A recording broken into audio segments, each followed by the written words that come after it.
In today's episode, I'm going to help you distinguish between genuine readiness for love and the natural loneliness surrounding New Year's. By exploring true readiness, you're going to gain clarity about whether you're truly prepared for a deep connection and a relationship with someone else, or if you're just feeling the pressure of yet another year ending. I'm going to also go into the science of connection and how understanding the science of connection can assist you in your dating endeavors. Welcome to Intentionally Single, Seeking But Not Settling. I'm Lauren Jean, your host, integrative wellness coach, and hypnotist. Each week, we explore mindset shifts and mind-body strategies to help you live life intentionally single and content while remaining open to possibilities. Unlike typical dating advice, we focus on personal fulfillment to attract genuine love. Join us to transform unconscious patterns and embrace your intentionally single lifestyle.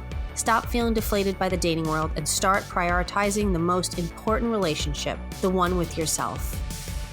Welcome to Intentionally Single, Seeking, Not Settling. Hello, everyone. I'm Lauren Jean, your host. As 25 approaches, I'm hearing from so many of you that you're finally ready for real love.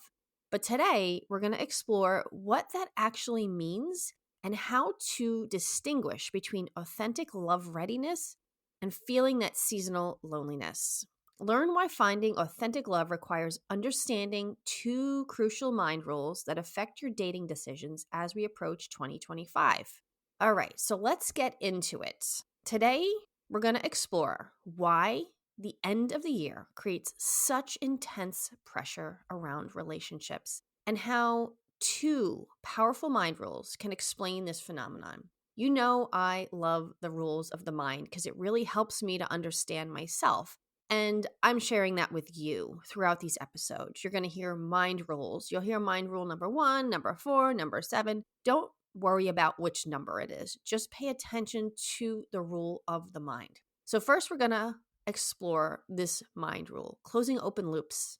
Your mind naturally wants to close open loops. When another year of being single approaches its year's end, your brain views this as an incomplete task needing resolution. This happens even when you consciously choose to be single, because humans are fundamentally wired for connection. We want and we inherently seek someone we can be vulnerable with, both emotionally and physical. And what's fascinating about midlife dating is that while many of us pride ourselves on independence, I know I do, after 40, our brains are literally designed for partnership. The scientific evidence is extremely compelling to me. Our bodies and our minds are wired for this connection in ways that directly impact our health and well-being. And I'm going to go into that so you can understand that more. Research reveals that positive relationships do more than just make us feel good. They actually lower our blood pressure, reduce stress at a cellular level. So when we engage in healthy partnerships, our immune systems become stronger and more resilient. And who doesn't want that? Each genuine interaction triggers the release of oxytocin, which is called the connection chemical. And this chemical creates feelings of trust and bonding. These social connections don't just affect our emotional state, they impact our overall well-being. This is crucial to understand, guys. So really grasp onto this, all right? I know there's so much information out there that you can take and let go, but really, really pay attention to this one, all right? I'll repeat that. These social connections don't just affect our emotional state, they impact our overall well-being. All right, so the quality in our relationships matters far more than simply just having someone in your life. So I'm talking about actually having someone that matters to you, not just fun dating, not just, oh, like this one is filling this space right now. No, the quality matters far more than simply just having someone in your life. The research is clear on this point too. Toxic relationships can be just as harmful to your health as smoking. I found that really fascinating. Forced connections, like the kinds we sometimes make out of loneliness or feeling this pressure, don't provide the same health benefits as authentic ones. True connection requires emotional availability from both people. Understanding this changes how we can approach dating after 40. Because as we get older, things start to shift, things start to change. Women know that, men know that, we all know that. Instead of viewing our need for connection as a weakness, because it's not weakness, we all deserve to have someone in our lives. We can see this as natural. It's a healthy part of our human design. But the key is finding the balance between honoring our needs for wanting a partner while maintaining the wisdom to wait for the real and the right authentic connections. This scientific understanding can transform how you approach dating after 40, especially when there's pressure to find someone, whether that's from ourselves or that's from people around us. When we understand that our need for connection is biological rather than a sign of weakness or incompleteness, we can approach dating with more wisdom and less desperation or feeling less than. Think of this as nutrition, like as food that your body needs. Just as your body needs specific nutrients to thrive, our brains and our nervous system needs healthy connections. But just like we wouldn't eat bad food just because we're hungry, we shouldn't rush into relationships just because we feel this natural urge and desire to connect. Instead, we can use this knowledge to make more conscious, intentional choices.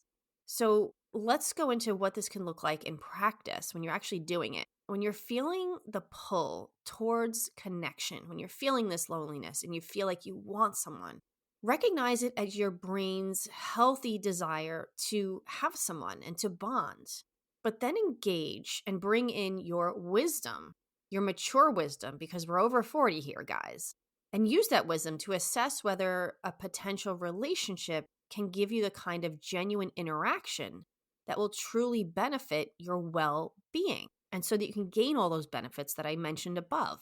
Look for the signs of emotional availability and authenticity that indicate the potential for a healthy partnership or a healthy bond, something that you want to actually create and stick around for a longer time. This balanced approach can help you honor both your need for connection and your need for emotional safety, because emotional safety is huge. You can acknowledge your desire for a partnership, but you can maintain your standards and ensure any relationship that you decide to enter into will contribute positively to your health and your happiness and your contentness and your freedom. It's also about understanding that while your brain is wired for connection, your past experiences have taught you the importance of choosing the right connections. And remember that every single genuine interaction, even if it doesn't lead to a long-term relationship, has the potential to positively impact your well-being.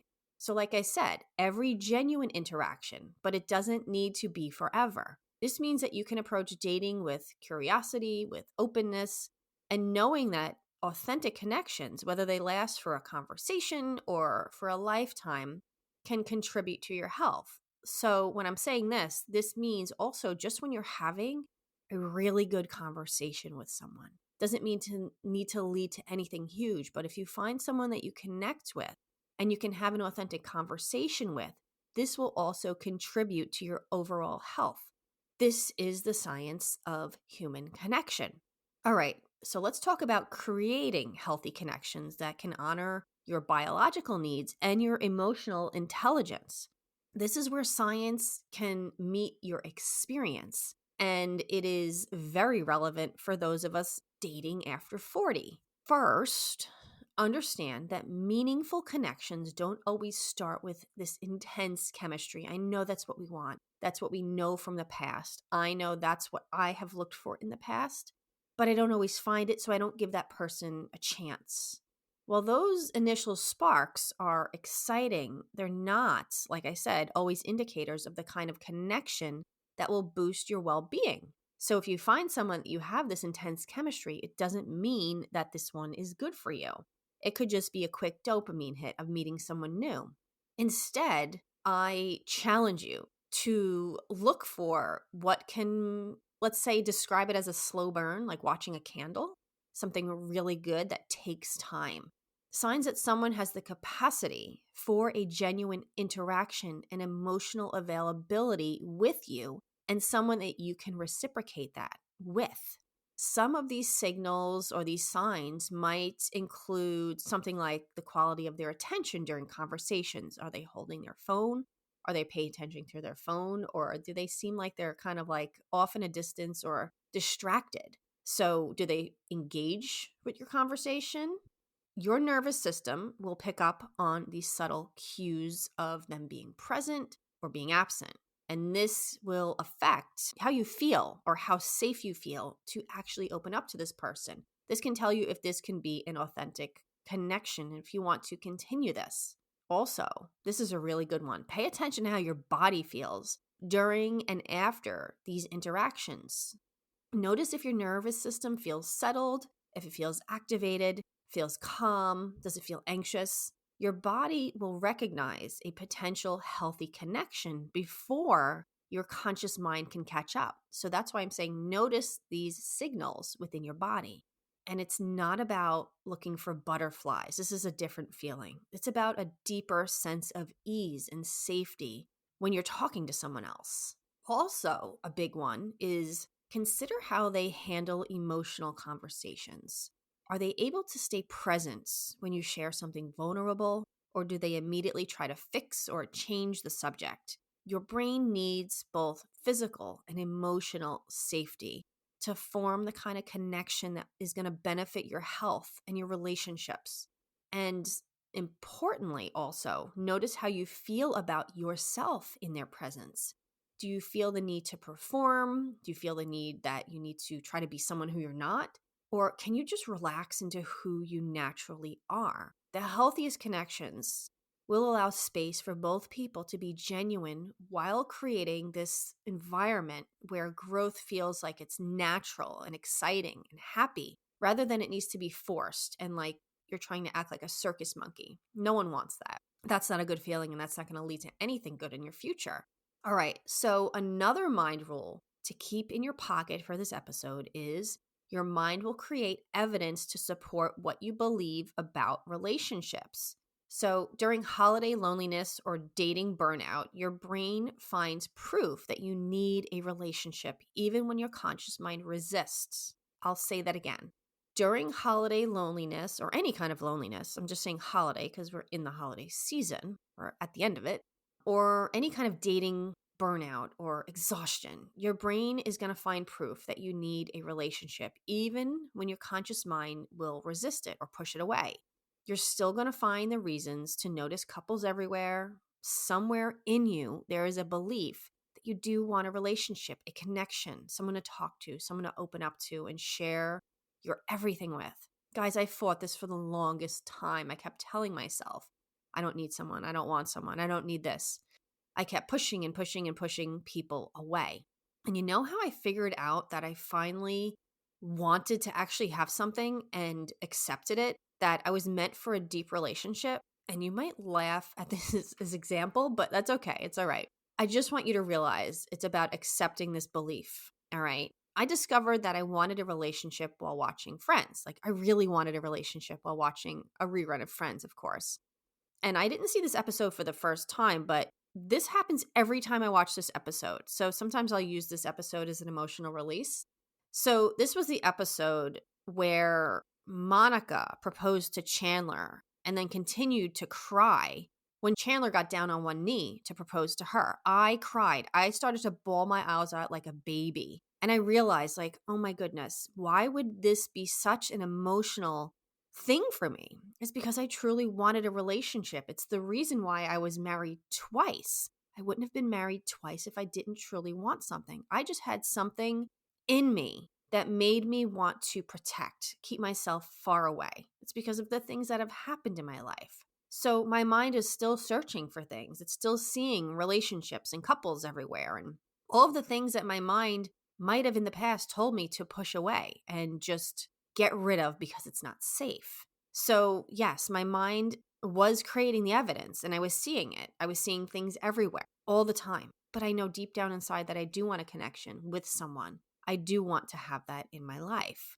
So I just wanted to share that friend story just to make it a little bit more understandable for you guys. So if you're having something that's coming to you, if you're wanting this relationship or you're trying to push it away, just notice what is coming to you, what your brain is latching onto and recognizing. And this thing might piss you off. It might make you mad. It might make you sad, but just notice it because your brain is going to bring those things towards you and it's going to make you see it. And you might either get stone cold, block it up, or the floodgates might break up. So I just want to say, I would have not had that moment of blubbering over a TV show, but I did. It is in this emotional response, or lack of, like I said, that can tell you the truth about what you really, really want. And I think that is going to be another episode coming down the line.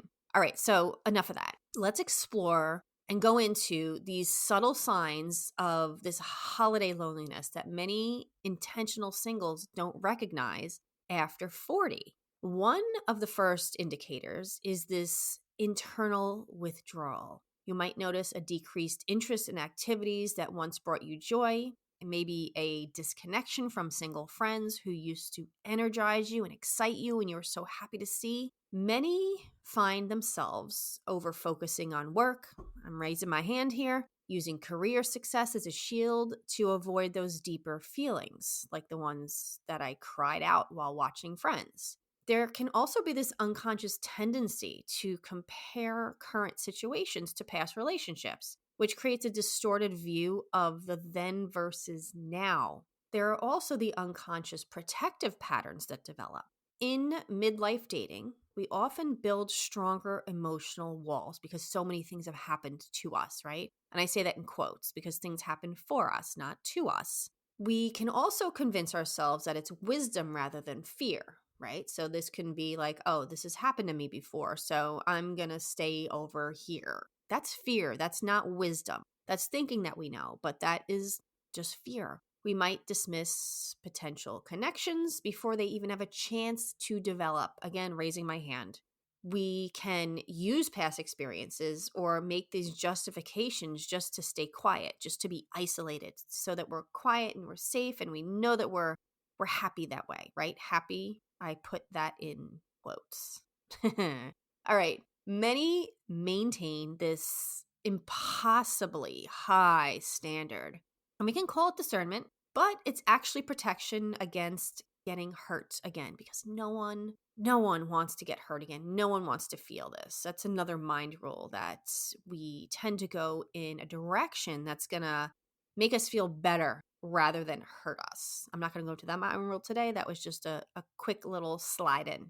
All right. So maybe the most subtle sign is what's called hidden hopelessness. This can manifest as a quiet acceptance of a permanent singlehood. Again, raising my hand. Again, I've been through all of this. And this permanent singlehood could be often disguised as maturity or independence or, yes, I got this. You might find yourself believing that you're past your prime, that no one wants someone your age.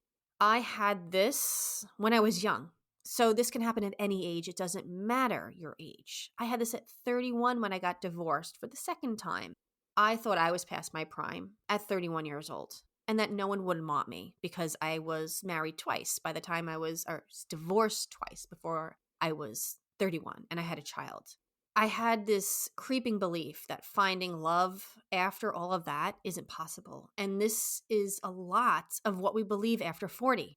And this leads us to using this independence as a shield rather than a strength. And your body also sends clear signals about this resistance to connection. So you can physically feel it in your body. You can physically feel your body tense up or feel anxious or just no thoughts at all. Been there too, where my brain just freezes and there's nothing. You can also watch for changes in your sleep patterns around any kind of stressful time, such as the holidays, any kind of unexplained fatigue when considered dating. Your mind is going to look for reasons to back you away from people. Physical tension, like I mentioned, when relationships come up in conversation, and it's something that's called body armor. So in social situations, it's a physical bracing against a potential connection. You just want to keep yourself closed off, quiet, safe, not put yourself out there anymore. Like I said, I'm going to repeat this again, and I repeat a lot of things. These are the signs that often will mask themselves as wisdom or self-protection, but they're actually your mind creating evidence to support giving up on finding authentic love. Please, guys, recognize these patterns. This is the first step to choosing a different path because, like I said earlier, in this episode, we are wired to find connection. So blocking yourself to that is denying you of so many health benefits and also contentment in life. So let's examine and look at these unconscious patterns in detail. We're going to discover some things that might surprise you, and the patterns will often mask themselves as mature choices than protective mechanisms. I want to keep saying that. We think we're mature because we're over 40, but it's just being protective over ourselves. When we experience this loneliness around the holidays, it will show up as successful isolation. You are maybe doing really well at work, you're maintaining your routine, but something subtle is happening beneath the surface of all of that. You start pulling it back from social events that once got you really excited. You're creating distance from friends in different life stages because some things are painful and you've been through things that they have been through and you just don't want to feel that again. Dating opportunities that seem promising are met with maybe hesitation, activities that might lead to connection. They just slowly drop off your calendar and you just make excuses. I've been there. Again, I'm raising my hand. I like to keep myself at home. And sometimes I need to force myself to go out and do things just because I need to get myself into that uncomfortable, unfamiliar area so that I can begin to enjoy things again. Your mind creates a comfortable narrative to support this withdrawal. Too busy. I'm focused on my career. I'm choosing quality time alone, raising my hand, raising my hand, raising my hand. But these are not conscious choices. Just so you know, they're not conscious choices. These are the programs that are running in the back of your mind. They're protective patterns, and they show themselves, they tell you that they're priorities so that you do them. After 40, these patterns become increasingly sophisticated.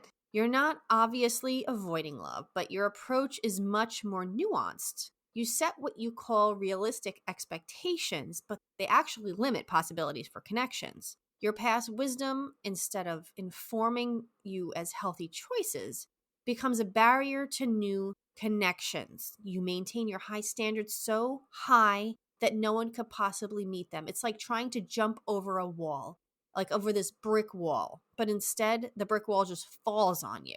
And you intellectualize emotional availability rather than actually experiencing it. All right, so let's go into this, what I called before, hidden hopelessness. This is a layer. This is perhaps the most subtle but significant pattern.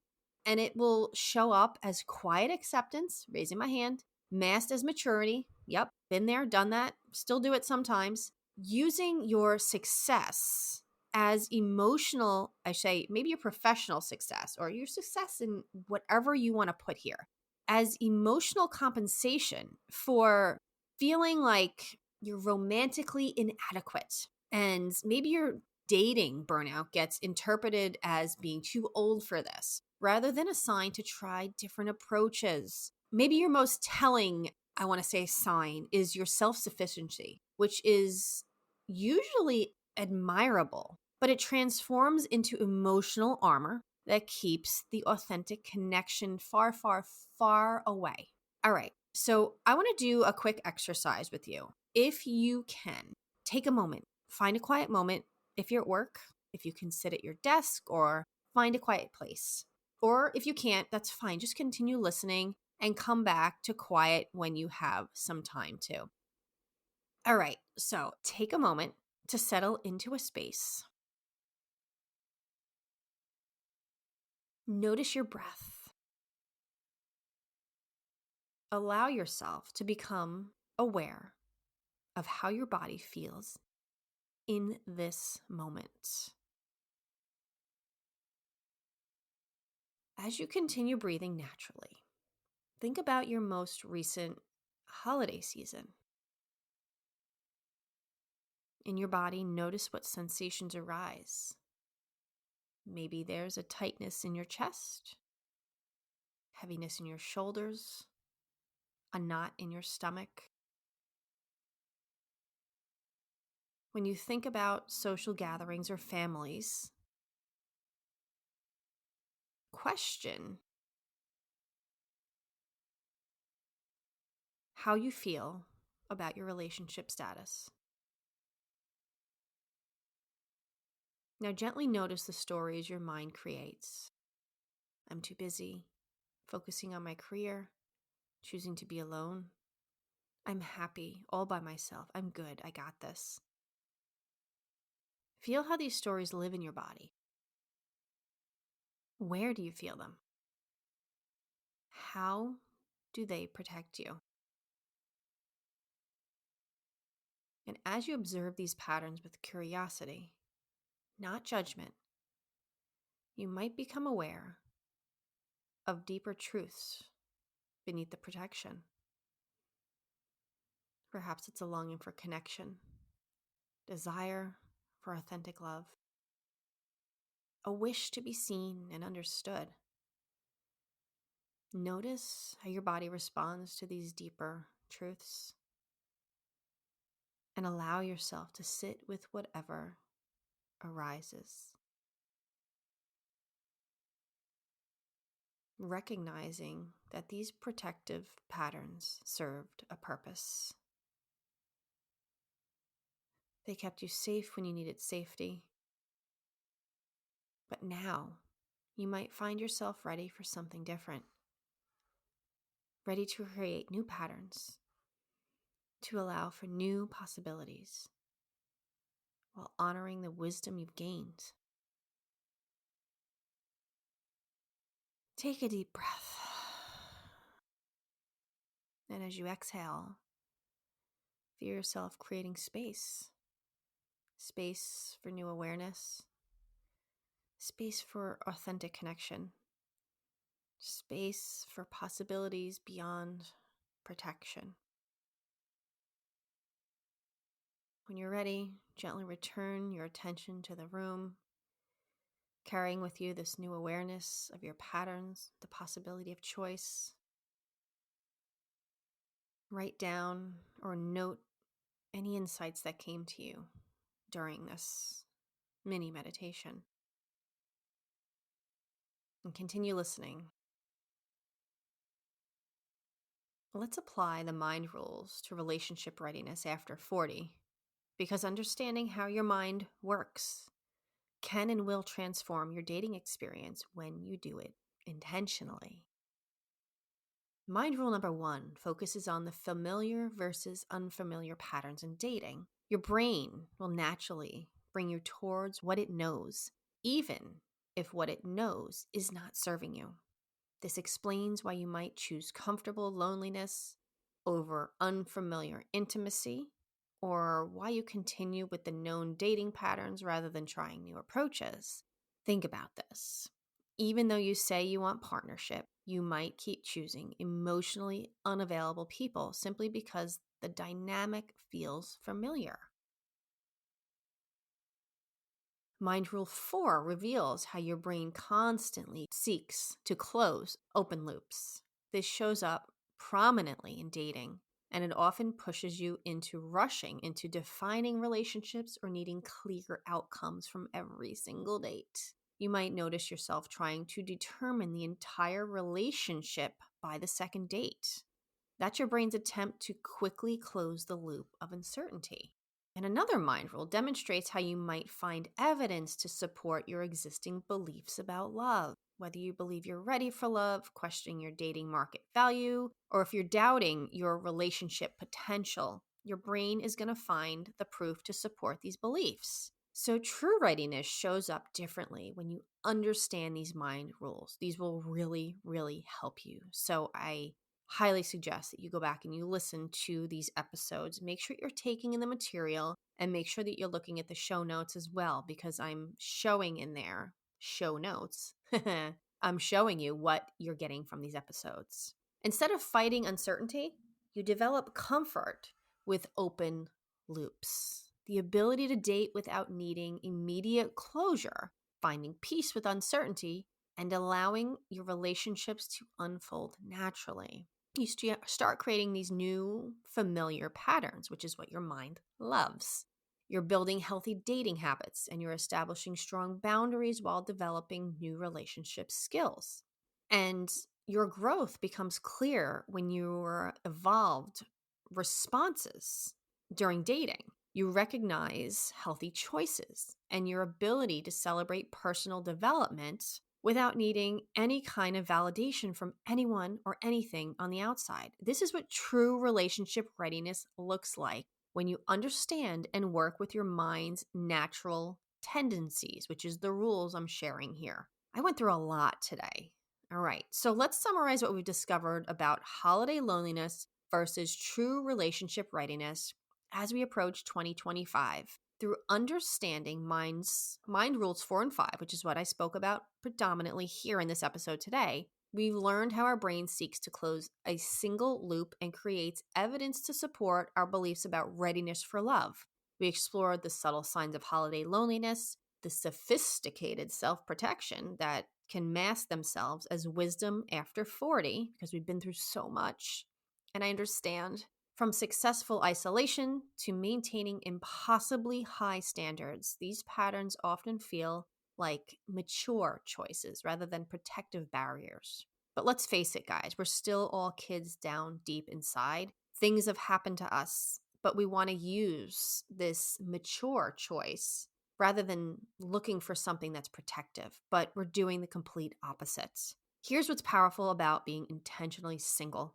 It's actually your superpower for creating this authentic connection. When you choose to be single mindfully, you allow proper healing without any timeline pressure.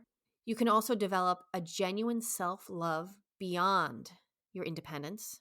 You can create space for real emotional availability, and you can attract partnership from wholeness, not loneliness. I want you to remember that your relationship status is not an open loop that needs to be closed. It is a conscious, intentional choice that honors your growth journey. We are forever growing. It's never going to end, and that's okay. And the right partner doesn't arrive when your brain decides it's time, but when your authentic, true self is ready for that deep connection. Make sure you're paying attention to the signs that your body is giving you. This holiday season, as we approach the end of it, please celebrate your intentional singleness as an evidence that your emotional wisdom is not your problem needing to be solved. Trust that understanding the mind rules doesn't just prepare you for love, but it's going to ensure that you recognize when it's real. Next week, guys, we're kicking off our special January series on unconditional love. And we're going to start with an episode that is near and dear to my heart. I titled it, and it might change, but I got to put it in here now so you know what to expect.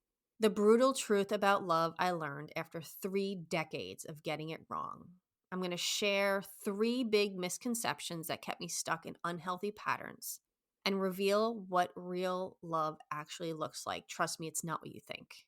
Not at all.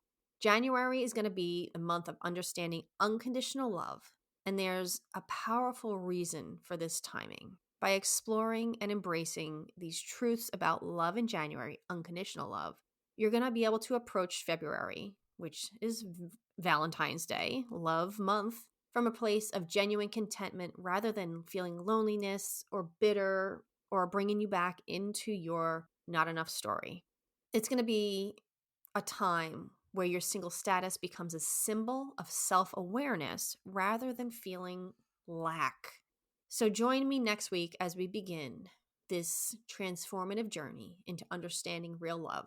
And this is a journey. It's going to continue. And this takes some work, and it takes some understanding, and it takes some real deep diving on your part. But for today, if this insights about the mind rules resonated with you, you're not going to want to miss how these patterns have been affecting your understanding of love itself. So get ready to challenge everything you thought you knew about relationships and discover why getting love wrong for so long might have been exactly what you needed. I know that that is a big, fat truth for me. So, if you've experienced any of these patterns that I have shared in today's episode in your midlife dating journey, or even in your journey when you were younger, I would love to hear from you. You can DM me on Instagram at thegirlwiththevine tattoo, or you can email me at intentionallysinglepodcast@gmail.com. Please share with me which mind rule resonated most with your dating experience. And guys, the biggest gift you can give to me is your honest review. It helps other intentional singles find the insights and find the show when they need them the most. Please take a moment now to rate and review the show on Apple Podcasts or Spotify, wherever you listen, because every single review supports my mission of bringing authentic relationship wisdom to singles over 40. Thank you for tuning into Intentionally Single, Seeking, Not Settling. I'm Lauren Jean, reminding you that true relationship readiness comes from understanding your mind, not your calendar. Keep growing, stay intentional, and please always, always, always be open to possibilities, because you have no idea what's coming your way that could change everything. And as I say this, I'm looking at the poster on my wall that says, "What if it all goes right?" I will see you guys next week. Enjoy your New Year's Eve. Love you all. Bye.